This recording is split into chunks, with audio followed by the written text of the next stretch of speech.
L'association Le Retour des Brigandons présent. Et nous voici donc pour les figurines. Alors, nous avons le décor, les portes, les figurines de base, les 4 boss, et ici les 4 héros. Alors, voyons les figurines de base. Nous avons d'abord le gros troll zombie. Alors, petite subtilité qui est assez appréciable, c'est que c'est déjà soclé, avec des socles texturés. Ça, c'est cool. Alors, c'est pas du pré-peint, c'est du plastique assez dur, quand même, en tout cas pour le troll. Ça incite fortement à être peint en plus beau. Mais sinon, on a quand même un troll zombie qui balance des pierres. Nous avons aussi comme troupe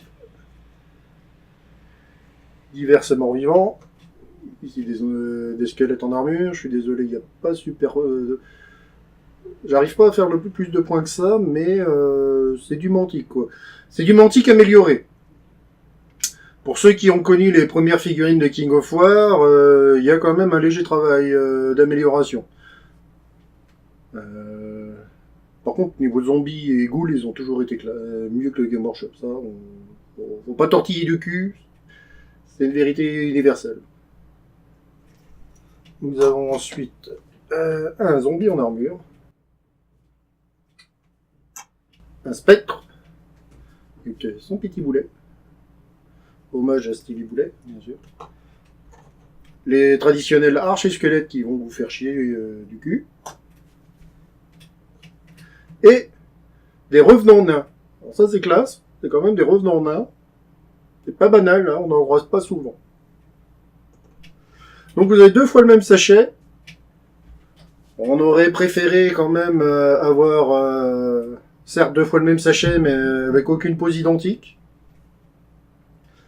Ça ne sera pas le cas, mais au moins on a du volume. Nous avons ensuite les boss.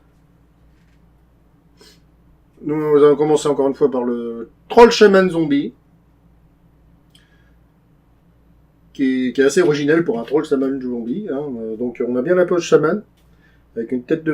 alors que vous le verrez mal là, désolé, mais avec une tête de mort-vivant, et c'est quand même bien détaillé. Hein. Il y a les... Alors, il voit peut-être mal, mais la chair est bien nécrosée. Ça... Alors bon, il n'y a pas moult colifichets et autres fioritures, mais c'est détaillé. Ça fait le travail. Nous avons le grand méchant, Mortibrius, le nécromancien, avec une petite scénette d'un squelette qui est en train de réanimer. Pareil, ils sont toujours sur les socles dallés, du coup. Nous avons le roi nain mort-vivant, avec un gros marteau. Pour ceux qui connaissent, ça me rappelle un peu le roi mort-vivant dans Diablo 3. En beaucoup plus petit. Et nous avons une Banshee, une très belle figurine de Banshee, qui pourra être parfaitement recyclée dans une armée mort-vivante ou un autre jeu d'une marque concurrente que j'ai beaucoup trop citée. Encore une fois, j'ai des figurines... je prends le nain, ça fait le travail, on voit que c'est un nain mort-vivant. Il y a quand même pas mal d'amulettes, il y a un restant de barbe. il a plus de cheveux, mais il a des barbes. Enfin, il a de la barbe. C'est assez détaillé, ils ont fait vraiment... on voit l'évolution des techniques de production et des techniques de sculpture de Mantic. On va finir avec les meilleurs, hein, les héros. Donc nous avons l'archer elfe, qui brille pas au corps à corps, mais qui tire, hein, qui permet d'affaiblir les monstres avant que les 2 bourrins qui sont le nain et le barbare les massacrent. Alors le plastique bleu gâche un peu visuellement, on voit moins les détails, mais les visages sont peut-être un peu grossiers. Ça... Ouais, les visages sont peut-être un peu grossiers, mais ça reste, le reste reste assez fin. Et les versions légendaires sont quand même beaucoup mieux. Mais elles sont sorties plus tard.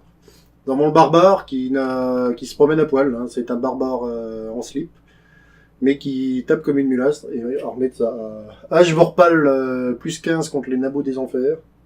Donc un très beau crâne. Barbare qui a finalement donné une armée, l'armée des Varangur.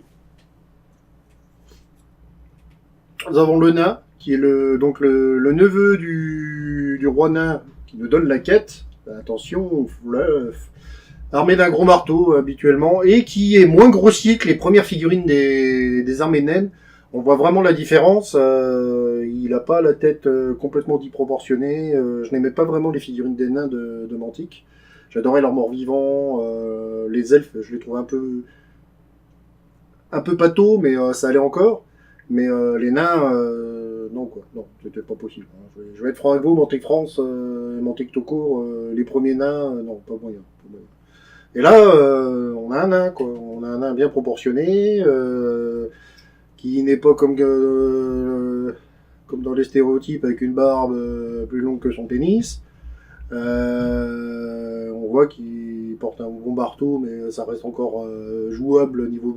C'est pas la comme dans les mangas ou les jeux de japonaiserie avec des armes complètement disproportionnées. Bon, chacun ses goûts, hein, mais déjà rien que pour transporter, c'est déjà plus facile quand même. Et nous avons pour finir le magicien avec un petit pas chaloupé, en train de faire un petit oh yeah bébé. Encore une fois, le visage, alors vous ne le verrez pas malheureusement avec la qualité ou la non-qualité de ma caméra, mais le visage est un peu pâteau, quoi. Il est un peu brut de pomme. Mais on voit quand même les doigts ont été sculptés de la main là, et on sent la puissance, on sent quand même la puissance. Alors avec un petit rajout, une petite fioriture, un petit éclair là, je pense que un petit éclairage zénithal en plus avec un petit éclairage OSL sur dessus, je pense que bien peint, ce que je n'arriverai pas à faire, ça doit claquer. Niveau mobilier, nous avons des portes, du grosses portes, à placer entre deux sections de tuiles. Traditionnelles, hein, Warhammer Quest, HeroQuest, Descent, même Doom, hein, tout. Nous avons différents types de portes, donc nous avons les double portes, portes un petit peu plus renforcées, les portes visiblement de donjons ou de cellules.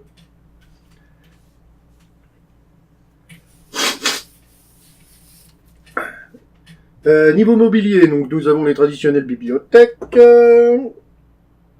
Encore des bibliothèques, table d'alchimie. Un puits sans fond avec fond. Le traditionnel râtelier d'armes. Les tonneaux. Le truc que j'ai trouvé super cool. C'est tout con, mais regardez, ça c'est des coffres trésors. Et ils sont en deux parties. Ce qui fait que vous pouvez, quand il a été fouillé, pof, vous l'enlevez. Et ça montre que ça a été fouillé. C'est tout con, hein, mais moi je trouve ça génial. Nous avons une tombe du roi nain. Le traditionnel trône du roi nain. Oui, il nous manque une statue de gargouille, quoi, et on aurait HeroQuest, hein. Des tables. On va fouiller des tables, référence à Nullbuck. Un lustrin, avec, hop, un petit, mais on a un livre à côté qu'on peut placer dessus ou ailleurs. Ça fait très mal. Ça nécessite quand même